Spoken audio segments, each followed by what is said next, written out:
আমরা কথায় কথায় বাল বলি, কিন্তু আপনারা কি জানেন বাল একজন শয়তানের নাম? মানে আমরা কথায় কথায় একজন শয়তানকে ডাকি। তো আসুন আমরা বাল সম্পর্কে বিস্তারিত জানার চেষ্টা করি। তো ভিডিওটা পুরোটা দেখার অনুরোধ রইল। হাজারো মূর্তির মধ্যে কোরআন কেন শুধু এক দেবতার নাম নিল? কে এই বাল? কেন তার নাম ইতিহাসের অন্ধকার থেকে আজও এত আলোচনায়? আমাদের নবীজি সাল্লাল্লাহু আলাইহি ওয়াসাল্লাম যখন মক্কায় ইসলাম প্রচার শুরু করলেন, তখন কাবার ভেতরেই কিন্তু ৩৬০টা মূর্তি ছিল। সে সময় আরবে অনেক বড় বড় আর নাম করা সব মূর্তির পূজা হতো। কিন্তু অবাক করার বিষয় কি জানেন? কোরআনে যখন শিরকের কথা বলা হলো, তখন চোখের সামনের এত পরিচিত মূর্তিদের নাম আল্লাহ নির্দিষ্ট করে নিলেন না, বরং হাজার মাইল দূরের আর হাজার বছর আগের একদম অচেনা একটা দেবতার কথা তুলে ধরলেন। কারণটা শুনলে আপনি অবাক হবেন। এই বাল কোনো সাধারণ পাথরের মূর্তি ছিল না। এটা ছিল মানুষের রিজিক নিয়ে শয়তানের পাতা ইতিহাসের সবচেয়ে ভয়ঙ্কর একটা ফাঁদ। একটু বৃষ্টির আশায়, একটু ভালো ফসলের আশায় এই মূর্তির সামনে মানুষ এমন এক জঘন্য কাজ করত যা শুনলে যে কোনো মানুষের বুক কেঁপে উঠবে। তারা নিজেদেরই ফুটফুটে জীবন্ত সন্তানদের তুলে দিত জ্বলন্ত আগুনের মুখে। আজ আমরা জানব ইতিহাসের সেই চাপা পড়া ভয়ঙ্কর সত্যটা, যা আজও অনেকেই জানে না। পবিত্র কোরআনের সূরা আস-সাফফাতের ১২৫ নম্বর আয়াতে আল্লাহ তাআলা সরাসরি প্রশ্ন ছুড়ে দিয়েছেন, তোমরা কি বালের আরাধনা করো আর শ্রেষ্ঠ স্রষ্টাকে বর্জন করো? কোরআনের প্রতিটি আয়াতের পেছনে লুকিয়ে থাকে বিশাল এক ইতিহাস। আরবরা মূর্তি পূজা করত ঠিকই, কিন্তু তারা মূর্তিদের মানত আল্লাহর কাছে পৌঁছানোর মাধ্যম হিসেবে। তারা ভাবত এই মূর্তিগুলো আল্লাহর কাছে তাদের জন্য সুপারিশ করবে। কিন্তু এই বাল দেবতার বিষয়টা ছিল একদম আলাদা। মানুষ মনে করত আল্লাহ নয়, বরং এই বালই সরাসরি তাদের বাঁচিয়ে রাখে, তাদের খাবার দেয়, জমিনে বৃষ্টি দেয়। শয়তান যখন মানুষের রিজিকে বা খাবারে হানা দেয়, মানুষ তখন সবচেয়ে বেশি ভয় পায় আর বিভ্রান্ত হয়। আর ঠিক এই কারণেই আল্লাহ তাআলা সরাসরি এই মিথ্যা প্রভুর নাম ধরে মানবজাতিকে চ্যালেঞ্জ করেছেন। এই পুরো রহস্য বুঝতে হলে আমাদের ফিরে যেতে হবে আজ থেকে প্রায় ৩০০০ বছর আগে। অঞ্চলটার নাম ছিল প্রাচীন কানান বা শাম অঞ্চল, যা আজকের সিরিয়া, লেবানন ও ফিলিস্তিন। সেই সময়ের মানুষ ছিল পুরোপুরি কৃষির ওপর নির্ভরশীল। তাদের বেঁচে থাকা, খাবার, গবাদি পশুর জীবন সবকিছুই নির্ভর করত আকাশ থেকে পড়া বৃষ্টির ওপর। বৃষ্টি হলে ফসল হবে, মানুষ বাঁচবে, আর বৃষ্টি না হলে নেমে আসবে চরম খরা আর দুর্ভিক্ষ। মানুষের মনের এই যে দুর্বলতা, না খেয়ে মারা যাওয়ার এই যে ভয়, ঠিক এই জায়গাতেই আঘাত করল ইবলিশ শয়তান। সে মানুষের মনে ধীরে ধীরে একটা ধারণা ঢুকিয়ে দিল যে আকাশের মেঘের আড়ালে এমন কোনো এক মহাশক্তি লুকিয়ে আছে যে এই বৃষ্টিকে নিয়ন্ত্রণ করে। আর এভাবেই জন্ম নিল প্রাচীন পৃথিবীর সবচেয়ে প্রতাপশালী মিথ, বাল দেবতা। প্রাচীন সেমেটিক ভাষায় বাল শব্দের অর্থ হল মালিক বা প্রভু। মানুষ বিশ্বাস করতে শুরু করল যে বাল হল আকাশের দেবতা। তাকে তারা উপাধি দিল মেঘের আরোহী।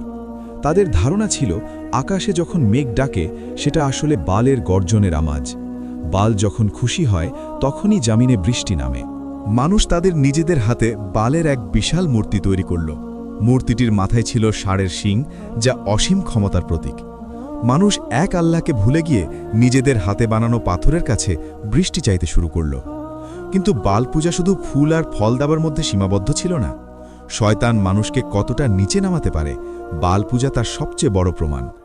যখনই রাজ্যে বৃষ্টি বন্ধ হয়ে যেত, খরা দেখা দিত, তখন বালের পুরোহিতরা এক ভয়ঙ্কর ঘোষণা দিত। তারা বলতো, বাল দেবতা রেগে আছেন, তাকে শান্ত করতে হবে, আর তিনি সবচেয়ে প্রিয় বস্তুর রক্ত চান। আপনারা শুনলে শিউরে উঠবেন, সেই অন্ধকারের যুগে মানুষ নিজেদের হাসি খুশি নিষ্পাপ সন্তানদের জীবন্ত তুলে দিত বালের মূর্তির সামনে। বিশাল এক তামার মূর্তির ভেতরে দাউ দাউ করে আগুন জ্বালানো হতো। সেই আগুনের লেলিহান শিখায় তারা তাদের আদরের সন্তানদের নিক্ষেপ করত।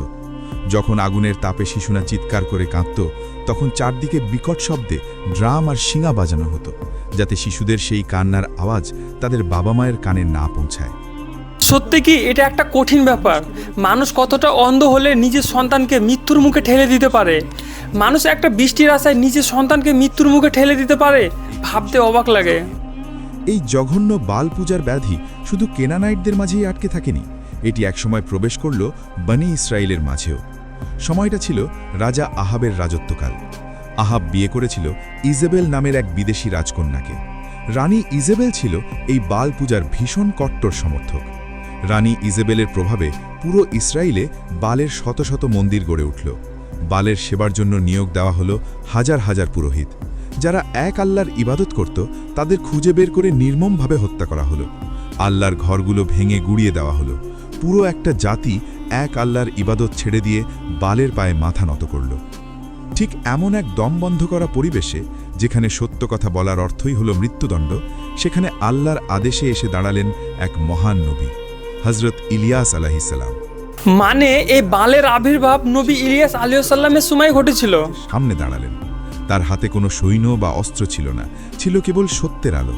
তিনি তাদের চোখের দিকে তাকিয়ে এমন একটি কথা বললেন যা পবিত্র কোরআনের সূরা আস-সাফফাতে চিরকালের জন্য রেকর্ড হয়ে আছে। তিনি বললেন, তোমরা কি আল্লাহকে ভয় করো না? তোমরা কি বালকে ডাকো আর পরিত্যাগ করো শ্রেষ্ঠ স্রষ্টাকে, যিনি আল্লাহ, তোমাদের রব এবং তোমাদের পূর্বপুরুষদেরও রব। ইলিয়াস আলাইহিসসালাম খুব সহজভাবে তাদের বিবেকে আঘাত করলেন। তিনি বোঝাতে চাইলেন, তোমরা এমন একজনকে বৃষ্টির মালিক ভাবছ যে নিজেই একটা পাথর, যে নিজে নড়তেও পারে না। আর যিনি আসমান জমিন বানিয়েছেন, যিনি তোমাদের রিজিক ঢান, সেই আল্লাহকে তোমরা ভুলে গেছ। কিন্তু ইলিয়াস আলাইহিসসালামের এই যৌক্তিক কথাগুলো শুনে সেই সমাজ উল্টো হাসাহাসি করল। রানী ইজাবেল নবীকে হত্যার ষড়যন্ত্র করল।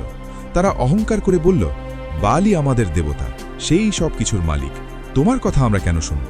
তখন ইলিয়াস আলাইহিসসালাম আল্লাহর হুকুমে এক ভয়ঙ্কর ঘোষণা দিলেন।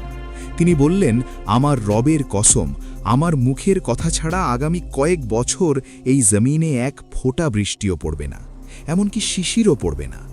তোমাদের বাল দেবতা যদি সত্য হয় তবে তাকে বলো বৃষ্টি নামাতে। শুরু হলো ইতিহাসের অন্যতম ভয়াবহ এক খরা।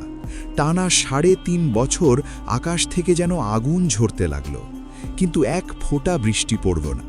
3.5 বছর বৃষ্টি না হলে কি অবস্থা হতে পারে একবার ভাবেন। বালকে তারা বৃষ্টির দেবতা মনে করত, সেই বাল তাদের এক ফোঁটা পানিও দিতে পারল না। টানা 3.5 বছর আকাশে মেঘের একটা ছোট টুকরোও নেই। যে জমিন একসময় আঙুর আর জলপাইয়ের বাগানে ভরপুর ছিল, তা এখন আক্ষরিক অর্থেই একটা মৃত্যুপুরীতে পরিণত হয়েছে। একটু ভেবে দেখুন তো অবস্থাটা। বালকে তারা মানত বৃষ্টির দেবতা হিসাবে। রানীর নির্দেশে পুরো রাজ্যে বালের নামে শত শত মন্দির বানানো হয়েছিল। দিন রাত সেখানে পূজা চলছিল। কিন্তু এই দীর্ঘ 3.5 বছরে তাদের সেই মেঘের আরোহী বাল দেবতা এক ফোঁটা পানিও আকাশ থেকে নামাতে পারল না। মাঠের ফসল তো দূরের কথা, মানুষের খাওয়ার পানিটুকুও শেষ হয়ে গেল। রাজা আহাব আর তার পাপিষ্ঠ স্ত্রী রানী ইজেবেল রাগে অন্ধ হয়ে গেল।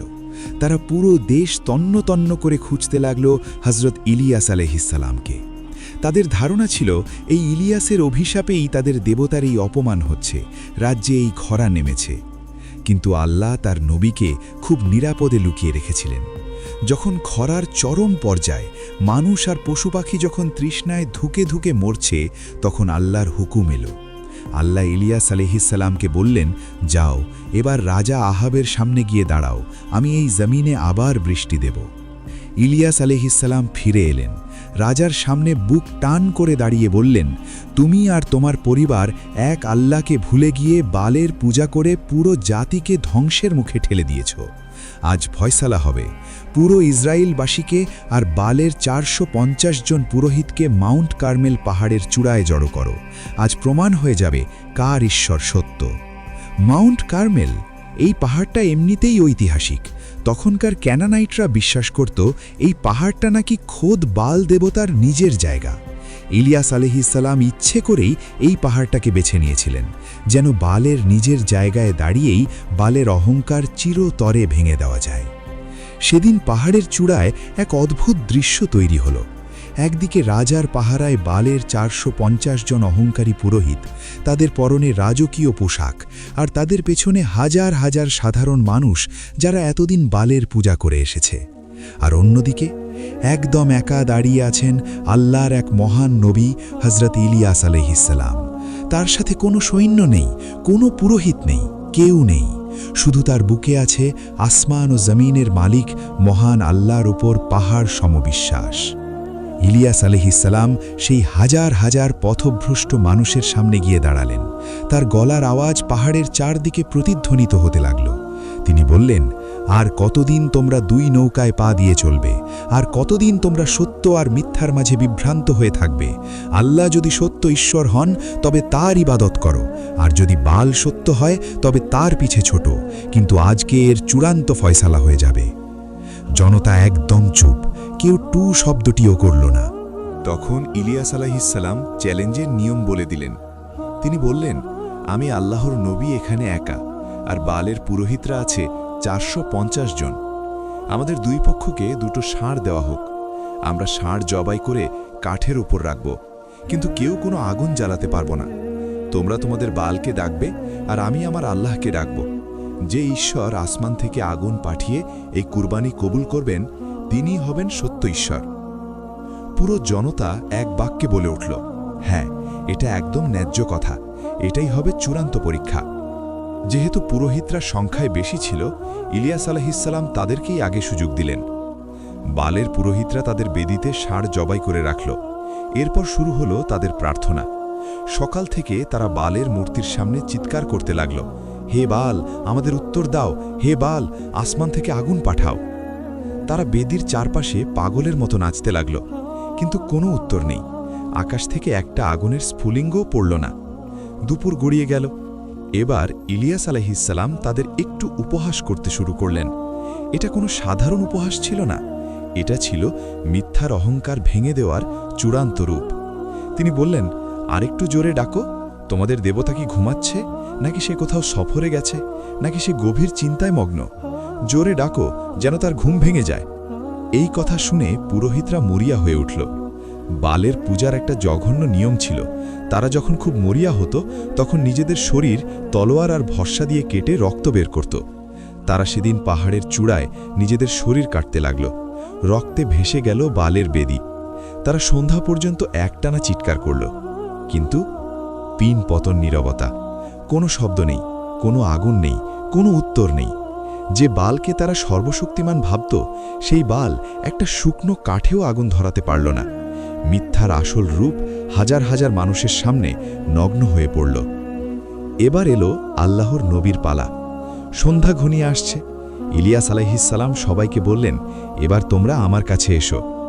বনি ইসরায়েলের 12টি গোত্রের প্রতীক হিসাবে তিনি 12টি বড় পাথর দিয়ে আল্লাহর নামে কুরবানির স্থানটি নতুন করে তৈরি করলেন। কাঠের ওপর কুরবানির মাংস রাখলেন। এরপর তিনি এমন একটা কাজ করলেন যা দেখে উপস্থিত সবাই হতবাক হয়ে গেল। তিনি বললেন, বেদির চারদিকে একটা বড় গর্ত খোঁড়ো, আর 4টা বড় কলসি ভরে পানি নিয়ে এসো। 3.5 বছরের খরায় যেখানে খাবার পানি নেই, সেখানে অনেক কষ্ট করে সমুদ্র বা গভীর কূপ থেকে পানি আনা হলো। ইলিয়াস আলাইহিসসালাম বললেন, এই পানি কাঠের ওপর আর মাংসের ওপর ঢেলে দাও। তারা পানি ঢালল। ইলিয়াস আলাইহিসসালাম বললেন, দ্বিতীয়বার ঢালো। তারা আবার ঢালল। তিনি বললেন, তৃতীয়বার ঢালো। এত পরিমাণ পানি ঢালা হলো যে পুরো বেদি, কাঠ, মাংস পানিতে ভিজে চুপচুপে হয়ে গেল। এমনকি চারপাশের গর্তটাও পানিতে ভরে গেল। একবার ভাবুন তো লজিকটা। ইলিয়াস আলাইহিসসালাম কেন এটা করলেন? কারণ শয়তানের অনুসারীরা সব সময় চালাকি খোঁজে। কেউ যেন বলতে না পারে যে কাঠের ভেতর আগে থেকেই কোনো স্ফুলিঙ্গ বা আগুন লুকোনো ছিল। সেটা প্রমাণ করার জন্যই তিনি সব কিছু ভিজিয়ে দিলেন। ভেজা কাঠে তো পৃথিবীর কোনো স্বাভাবিক আগুনও জ্বলতে পারে না, আসমানি আগুন তো দূরের কথা। সব কিছু প্রস্তুত। চারদিকে হাজার হাজার মানুষের ভিড়, সবাই রুদ্ধশ্বাসে অপেক্ষা করছে। ইলিয়াস আলাইহিসসালাম বালের পুরোহিতদের মতো কোনো নাচানাচি করলেন না, চিৎকার করলেন না। তিনি খুব শান্তভাবে দাঁড়িয়ে আসমান ও জামিনের মালিকের কাছে হাত তুললেন। তার সেই ঐতিহাসিক দোয়াটি বাইবেল এবং ইতিহাসের পাতায় আজও লেখা আছে। তিনি বললেন, হে আল্লাহ, ইব্রাহিম, ইসহাক আর ইয়াকুবের রব, আজ এই হাজারো মানুষের সামনে প্রমাণ করে দিন যে আপনিই একমাত্র সত্য ঈশ্বর, আর আমি যে আপনার আদেশে এই সব কিছু করেছি সেটাও প্রমাণ করে দিন। হে আমার রব, আমাকে উত্তর দিন। এই পথভ্রষ্ট জাতিকে বুঝিয়ে দিন যে আপনি তাদের অন্তরকে আবার সত্যের দিকে ফিরিয়ে আনতে পারেন। তার এই ছোট্ট, শান্ত কিন্তু পাহাড় সম বিশ্বাসের দোয়া শেষ হতে না হতেই আসমান থেকে ধেয়ে এলো এক প্রচণ্ড আগুনের শিখা। এটা কোনো সাধারণ আগুন ছিল না। চোখের পলকে সেই আগুন নেমে এসে বেদির ওপরের মাংস, কাঠ, পাথর, মাটি সব কিছু পুড়িয়ে ছাই করে দিল। এমনকি বেদির চারপাশের গর্তে যে পানি জমেছিল, সেই পানি পর্যন্ত মুহূর্তের মধ্যে বাষ্প হয়ে উড়ে গেল। কোনো কিছুরই আর অস্তিত্ব রইল না। এই অভাবনীয়, অকল্পনীয় দৃশ্য দেখে সেই পাহাড়ের চূড়ায় দাঁড়িয়ে থাকা হাজার হাজার মানুষ থরথর করে কাঁপতে লাগল। যে বাল সারাদিন একটা স্ফুলিঙ্গও দিতে পারল না, সেখানে আল্লাহর এক মুহূর্তের আগুনে পাথর পর্যন্ত ছাই হয়ে গেল। হাজার হাজার মানুষ যারা একটু আগে পর্যন্ত বালের নামে চিৎকার করছিল, তারা এখন ধুলোয় লুটিয়ে পড়ে এক আল্লাহর সেজদায় কাঁদতে লাগল। তারা সমস্বরে বলতে লাগল, আল্লাহই একমাত্র সত্য ঈশ্বর, আল্লাহই আমাদের রব। শতাব্দীর পর শতাব্দী ধরে শয়তান যে মিথ্যা মূর্তির ভয় দেখিয়ে মানুষকে বোকা বানিয়ে রেখেছিল, হজরত ইলিয়াস আলাইহিসসালামের এক দোয়ায় সেই বাল দেবতার সমস্ত অহংকার, সমস্ত মিথ্যার প্রাসাদ বালুর মতো ভেঙে গুড়িয়ে গেল। বালের সেই 450 জন ভণ্ড পুরোহিত, যারা দিনের পর দিন মানুষকে ধোঁকা দিয়ে আসছিল, তাদের সবাইকে সেদিন চরম শাস্তি দেওয়া হলো। সত্যের আলোয় মিথ্যা চিরতরে নিশ্চিহ্ন হয়ে গেল। কিন্তু একটা বড় কাজ এখনো বাকি। 3.5 বছর ধরে আকাশ থেকে এক ফোঁটা পানি পড়েনি। মাটি ফেটে চৌচির, মানুষ আর পশু পাখি তৃষ্ণায় ধুকছে। ইলিয়াস আলাইহিসসালাম বুঝতে পারলেন, জাতি যখন শিরক থেকে ফিরে এসে এক আল্লাহর কাছে আত্মসমর্পণ করেছে, তখন আল্লাহও তার রহমতের দরজা খুলে দেবেন। তিনি পাহাড়ের আরও উঁচুতে উঠলেন, মাটিতে মাথা ঝুঁকিয়ে আল্লাহর কাছে সেই প্রার্থনায় বসলেন, যে প্রার্থনার জন্য পুরো জাতি 3.5 বছর ধরে অপেক্ষা করছিল। তিনি তার এক সেবককে বললেন, যাও সাগরের দিকে তাকিয়ে দেখো কিছু দেখা যায় কিনা। সেবক একবার গেল, ফিরে এসে বলল, না, আকাশ একদম পরিষ্কার। ইলিয়াস আলাইহিসসালাম বললেন, আবার যাও। এভাবে সে 7 বার গেল। 7ম ফিরে এসে সেবক অবাক হয়ে বলল, আমি সাগরের উপর মানুষের হাতের তালুর সমান ছোট্ট একটা মেঘ দেখতে পাচ্ছি। ইলিয়াস আলাইহিসসালাম সাথে সাথে রাজা আহাবকে খবর পাঠালেন, তাড়াতাড়ি তোমার রথ প্রস্তুত করো এবং পাহাড় থেকে নিচে নেমে যাও, নইলে প্রচণ্ড বৃষ্টি তোমাকে আটকে ফেলবে। দেখতে দেখতে সেই ছোট মেঘের টুকরোটা পুরো আকাশ কালো করে ফেলল। প্রচণ্ড বেগে বাতাস বইতে শুরু করল, আর তারপর 3.5 বছরের সেই ভয়াবহ খরার অবসান ঘটিয়ে মুষলধারে বৃষ্টি নামল। যে বাল দেবতা 3.5 বছরে এক ফোঁটা সত্যি নবীদের কতটা পাওয়ার বুঝতে পারছেন। সত্যি তারা আল্লাহর বান্দা, এ ব্যাপারে অস্বীকার করা যায় না। দিলেন, জমিন আবার বেঁচে উঠল। কিন্তু রাজা আহাব যখন প্রাসাদে ফিরে রানী ইজেবেলকে সব ঘটনা খুলে বলল, কিভাবে আগুন নেমেছে, কিভাবে বালের পুরোহিতদের হত্যা করা হয়েছে, তখন রানী রাগে অন্ধ হয়ে গেল। সে সত্যকে মেনে নেওয়ার বদলে অহংকারে ফেটে পড়ল। সে শপথ করল, আগামী 24 ঘন্টার মধ্যে সে ইলিয়াস আলাইহিসসালামকে হত্যা করবে। ইলিয়াস আলাইহিসসালাম বুঝতে পারলেন, এই পাপিষ্ঠা রানী আল্লাহকে ভয় পায় না। তিনি তখন আল্লাহর হুকুমে সেই জায়গা ত্যাগ করে মরুভূমির দিকে চলে যান এবং পরে অন্য আরেকজন নবী হজরত আল ইয়াসা আলাইহিসসালামকে তার স্থলাভিষিক্ত করেন।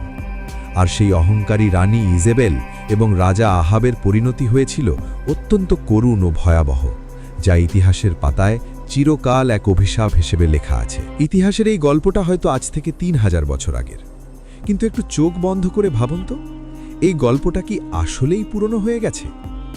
আমরা হয়তো ভাবে, আমরা তো আর বালের মতো কোনো মূর্তির সামনে মাথা নত করি না, আমরা তো আর আমাদের সন্তানদের আগুনে ফেলে দিই না। কিন্তু পবিত্র কোরআন কেন এই বাল দেবতার কথা আমাদের শোনালো? কোরআনের তো কোনো কথাই অর্থহীন নয়। কোরআন আমাদের বোঝাতে চেয়েছে, বাল মানে শুধু একটা পাথরের মূর্তি নয়। বাল হলো এমন যে কোনো কিছু যার ওপর মানুষ আল্লাহর চেয়ে বেশি নির্ভর করে। আজকের দুনিয়ায় আমাদের বাল দেবতা কারা জানেন? আমাদের চাকরি, আমাদের ব্যাংক ব্যালেন্স, আমাদের ক্ষমতা, আমাদের ডিগ্রির অহংকার। আমরা কি আজ একটু বেশি টাকা কামানোর জন্য, একটু প্রমোশনের জন্য, একটু দুনিয়াবি সফলতার জন্য আল্লাহর হুকুমগুলোকে হাসি মুখে কোরবানি দিচ্ছি না? আমরা ভাবছি, আমার এই চাকরিটা না থাকলে হয়তো আমি না খেয়ে মারা যাব, আমার এই ঘুষের টাকাটা না আসলে হয়তো আমার সংসার চলবে না। আমরাও তো সেই প্রাচীন ক্যানানাইটদের মতোই রিজিকের ভয়ে আল্লাহর উপর বিশ্বাস হারিয়ে ফেলছি। তারা যেমন একটু বৃষ্টির আশায় নিজেদের নিষ্পাপ সন্তানদের আগুনে ফেলে দিত, আজ আমরাও তো ক্যারিয়ারের দৌড়ে অন্ধ হয়ে হালাল হারামের তোয়াক্কা না করে আমাদের নিজেদের সন্তানদের হারাম খাওয়াচ্ছি। আমরা কি আমাদের সন্তানদের আখেরাতকে নিজেদের হাতেই জাহান্নামের আগুনে ফেলে দিচ্ছি না? তো আশা করি আপনারা আর কথায় কথায় বালকে অনুসরণ করবেন না। এটা একটা বড় শিরক। আমরা এ দুনিয়াতে টাকা আরামের জন্য মত্ত, কিন্তু আমরা সেই আল্লাহর ইবাদত করতে পাই না। কিন্তু আমাদের আল্লাহর ইবাদত করার জন্য এই পৃথিবীতে এসেছি। আল্লাহ যেন আমাদের সবাইকে হেদায়েত দান করেন। ভিডিওটা ভালো লাগলে লাইক ও আল্লাহর জন্য কমেন্টে একটা লাভ রিয়েক্ট দিয়ে যাবেন।